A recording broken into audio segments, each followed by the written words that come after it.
Mire, ayer publicamos con mucha sorpresa, la verdad con mucha sorpresa, pero también al mismo tiempo con mucha preocupación, la propuesta o iniciativa de reforma constitucional que la senadora de la República, Olga Sánchez Cordero, presentó ante el órgano en el cual ella participa. Hace un desglose ella misma muy amplio de esta iniciativa que tiene como objetivo, entre otras muchas cosas, el otorgarle a los gobernadores de los estados la facultad de remoción, es decir, de destitución de los fiscales. Hay un matiz en esta propuesta en donde se dice que tendría que ser como que ratificada o aprobada por el Congreso del Estado por mayoría absoluta y que solamente esto podría proceder en caso de que hubiese un delito grave. Insisto, esto es entre otros muchos rubros que la senadora propone.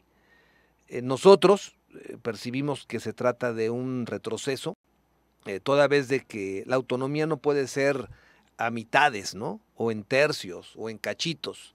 ¿Hay o no hay autonomía? De por sí, creo yo, la gran duda de las autonomías es el presupuesto, y ha de manera significativa.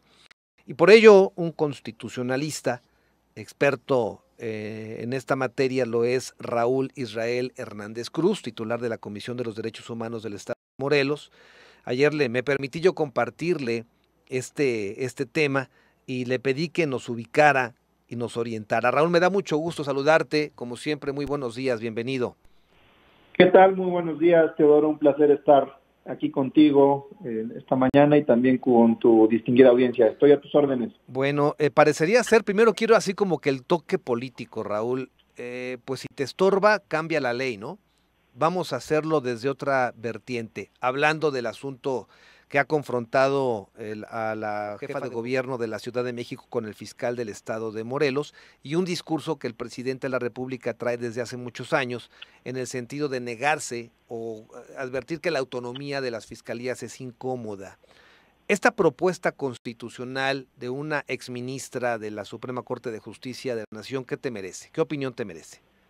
Mira, la verdad es que desde ayer que me compartiste esta información y la estuvimos analizando, la verdad es que me resultó difícil el poder pues opinar sobre una propuesta legislativa de alguien con la trayectoria que tiene la ministra Olga Sánchez, a quien pues desde luego respetamos, ¿no? Sin embargo, considero con mucho respeto que pues desnaturaliza justamente la idea en lo que consisten los órganos autónomos y por qué son sanos para la democracia.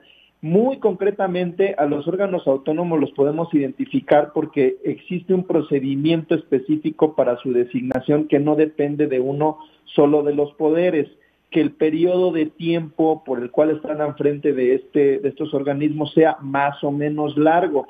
En una y otra no hay una fórmula o una receta única, depende de muchas circunstancias. En eso puede haber un debate. Otro de las características de los órganos autónomos es que tienen personalidad jurídica y patrimonio propio, la facultad para poder expedir su propia reglamentación interna sin que le esté impuesta por el Poder Ejecutivo, por ejemplo, y aquí lo más importante, la función especializada que realizan o que por la misma naturaleza de ella produce un conflicto de interés en su ejercicio. Por ejemplo, ¿cómo va a depender un órgano de derechos humanos del Poder Ejecutivo cuando es la principal o una de las principales autoridades a quienes investigan por violaciones a derechos humanos? ¿Cómo va a depender o formar parte del Poder Ejecutivo un órgano que garantice el acceso a la información pública cuando los gobiernos tienen una tendencia clara a ocultar información? Y esto mismo sucede con la obligación constitucional de investigar los delitos y de identificar a los responsables para llevarlos ante la justicia. Si dependiera del Poder Ejecutivo, bueno, pues no se podrían ver cosas, por ejemplo, como el que un gobernador fuera investigado por la presunta comisión de delitos del tipo que tú me digas, ¿no? o cómo pudiera una fiscalía investigar a todo aquello que políticamente resulte pues incómodo, que pueda pisar los callos que otrora eran cuestiones que no pasaban. Eso por cuanto a la naturaleza de los órganos autónomos, Teodoro. Ahora, específicamente hablando de la Procuración de Justicia, existe una tendencia a nivel nacional y también local de eliminar el fuero de los altos funcionarios. Y esto no puede disociarse de la autonomía de las fiscalías, porque precisamente esto genera que sean investigaciones profesionales y no que obedezcan a las cuestiones políticas del momento para fabricar o para realizar acusaciones sin fundamento que pudieran hacer doblar voluntades de los adversarios del poder en turno. Si los gobernadores volvieran a tener esta digamos, ascendencia sobre los fiscales, sobre los que tienen esta tarea tan importante, pues bueno, entonces tendríamos que regresar al restablecimiento del fuero constitucional de los actos de quienes toman decisiones como altos funcionarios. Me estoy refiriendo a jueces, magistrados, diputados, titulares de otros órganos autónomos, ¿no? Entonces, eso es una primera advertencia. Y otra que también me parece muy importante es que con esta propuesta legislativa se estarían violando compromisos internacionales firmados por el Estado mexicano. Uno en materia de para combatir la corrupción, en la que se establece y se exige que las fiscalías generales y las fiscalías especializadas en combate a la corrupción tengan autonomía respecto de los poderes públicos, ¿no? Y lo más reciente, y esto sí creo que pues deja mal el trabajo que hace la ministra esta propuesta, porque pues uno pensaría que es quien más y mejor conoce el derecho internacional de los derechos humanos en el Senado de la República, y es que de prosperar esta intención legislativa, se estaría actuando en sentido contrario de lo que ordena una reciente sentencia de la Corte Interamericana de Derechos Humanos en el caso Digna Ochoa, una sentencia en contra del Estado mexicano que impuso a el gobierno federal, el Congreso de la Unión, la obligación de legislar en materia pericial, y te cito específicamente lo que dice: el Estado elaborará, presentará e impulsará una iniciativa de reforma constitucional para dotar de autonomía e independencia a los servicios públicos periciales. ¿Cómo va a ser posible cumplir con esto si las fiscalías van a volver a depender de los gobernadores ante la amenaza de poder ser removidos o destituidos, afectando precisamente esa autonomía en el diseño en su conjunto, Teodoro? Y además en el artículo tercero transitorio, Raúl, hay, desde mi punto de vista, hay un asunto sumamente grave, ¿no? En donde prácticamente todos los fiscales de todas las entidades federativas habrían culminado su mandato, salvo muy contadas excepciones, al advertir que los que hayan cumplido 4 tendrían que retirarse del cargo, en automático. Pues eso pues pudiera coincidir con el tiempo que lleva la actual administración, ¿no? Federal y local. Eso ya resulta sintomático de algo, pero yo no me quisiera meter tanto en esas conjeturas. Lo que sí puedo decir en el ámbito de lo jurídico es que pensemos, que reflexionemos sobre la racionalidad normativa de este transitorio. ¿Por qué 4 y no 3? ¿Por qué 4 y no 7, 8, 1, 2? ¿Por qué 4, 1 y 2? ¿Por qué al fiscal general de la República no? Claro, está solamente dedicado y dirigido a las fiscalías de las entidades federativas, no hacia la Fiscalía General, que es de donde nace precisamente esta idea. Bueno, y hemos visto, han sido públicos muchos casos en donde precisamente la autonomía de la Fiscalía General de la República se encuentra en entredicho, ¿no? Bien, ese tema es bien importante, porque la autonomía no depende del presidente ni de los gobernadores. La autonomía depende de que la defiende el fiscal que la ostenta. Totalmente. Mira, yo te puedo hablar en la experiencia que he tenido al frente de la Comisión de Derechos Humanos. La autoridad no te la da la autonomía. La autonomía es una herramienta, pero hay que hacerla valer, hay que ejercerla. Imagínate que cuando yo diera a conocer el resultado de una recomendación, mi vocero sea el gobernador de mi estado.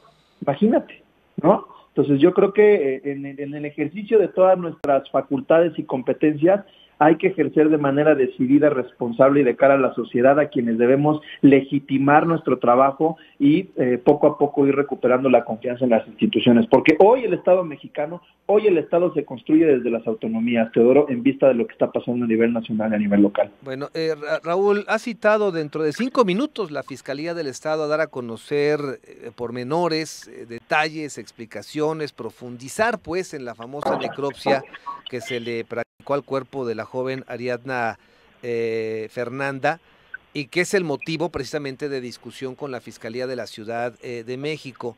He leído varios comentarios en donde la verdad es una y no se puede compartir ni dividir. ¿Qué podemos esperar de lo que se presentará hoy en la Fiscalía?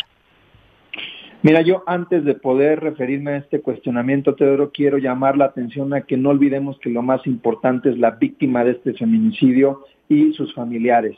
No podemos estar lucrando políticamente del dolor, el sufrimiento de toda una familia y de la sociedad en general. Eso me parece algo totalmente reprobable. Me parece un interés malsano que se quiera esto capitalizar políticamente pues, para proyectos personales, ¿no? Eso yo lo condeno, pero bueno, obligado por el interés mediático, social, inclusive político, y dado que me haces la pregunta, pues en efecto, los hechos se predican de ciertos o falsos, no puede ser verdades, se requieren conocimientos específicos, especializados, técnicos, producto de la ciencia. Para eso están las pruebas periciales, que de lo que se ocupan es de un hecho que forma parte de todo un acervo probatorio en torno a la investigación del delito de que se trate, en este caso del feminicidio presunto de Ariadna, ¿no? Se tienen dos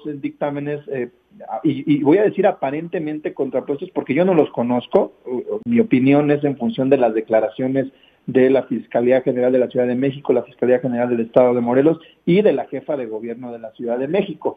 Y dado los señalamientos que son gravísimos, son sumamente graves, a mí me parece que se tiene que llegar hasta las últimas consecuencias en esto, porque una de las dos instituciones está mintiendo.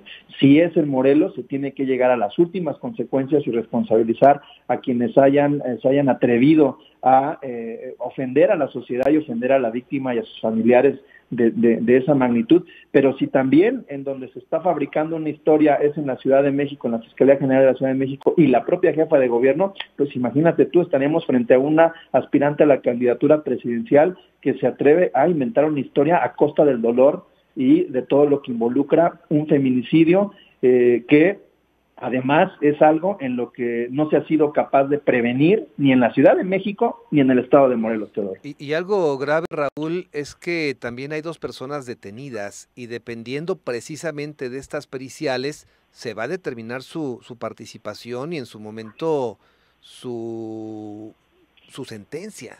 O sea, un asunto tan delicado como este puede llevar a la cárcel a una persona 3 años o 70 años.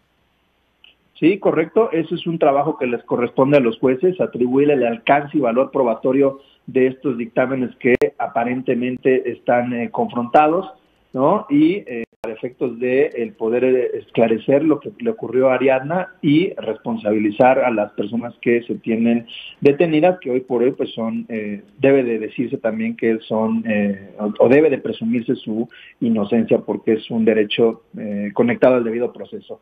Pero bueno, eso no impide que los órganos protectores de derechos humanos también podamos intervenir, investigar y analizar estos 2 dictámenes y desde el ámbito de la responsabilidad derivada de violaciones a derechos humanos poder emitir una eventual recomendación, y si donde se está incurriendo en falsedades es en Morelos, pues emitir la recomendación y exigir las responsabilidades administrativas y penales inclusive que puedan resultar, pero también Si lo que se advierte es en la Ciudad de México, bueno, pues pondremos en conocimiento de las autoridades competentes de esa territorialidad para que se llegue hasta las últimas consecuencias, inclusive en el ámbito también político, porque recordemos que la responsabilidad de un servidor público por acción o omisión no nada más se da en lo penal, en lo civil, en lo administrativo o en el tema de derechos humanos, sino también en la responsabilidad política exigible a través de nuestros representantes, Teodoro. Gracias por tomar la llamada, estimado Raúl.